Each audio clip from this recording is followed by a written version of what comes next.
NSA ಇದನ್ನು November 4, 1952ರಂದು ಅಮೆರಿಕದ ಅಂದಿನ ಅಧ್ಯಕ್ಷ ಹ್ಯಾರಿ ಎಸ್. ಟ್ರೂಮನ್ ಅವರು ಸ್ಥಾಪಿಸಿದರು.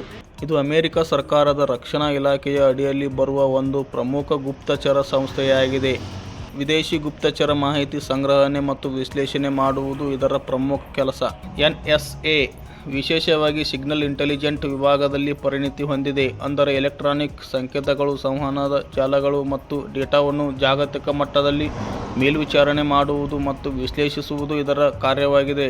ಅಮೆರಿಕದ ಸರ್ಕಾರದ ಸಂವಹನ ಜಾಲಗಳು ಮತ್ತು ಮಾಹಿತಿ ವ್ಯವಸ್ಥೆಗಳು ಸೈಬರ್ ದಾಳಿಗಳಿಂದ ರಕ್ಷಿಸುವುದು ಈ ಏಜೆನ್ಸಿಯ ಮತ್ತೊಂದು ಪ್ರಮುಖ ಗುರಿಯಾಗಿದೆ.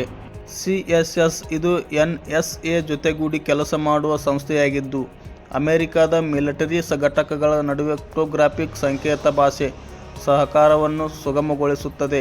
NSA ನಿರ್ದೇಶಕರು ಏಕಕಾಲದಲ್ಲಿ US ಸೈಬರ್ ಕಮಾಂಡ್ನ ಮುಖ್ಯಸ್ಥರಾಗಿ ಮತ್ತು ಕೇಂದ್ರ ಭದ್ರತಾ ಸೇವೆಯ ಮುಖ್ಯಸ್ಥರಾಗಿ ನಿರ್ವಹಿಸುತ್ತಾರೆ. ಹೆಚ್ಚಿನ ಅಪ್ಡೇಟ್ಗಳಿಗಾಗಿ ನಮ್ಮ ಚಾನಲನ್ನು ಸಬ್ಸ್ಕ್ರೈಬ್ ಮಾಡಿಕೊಳ್ಳಿ.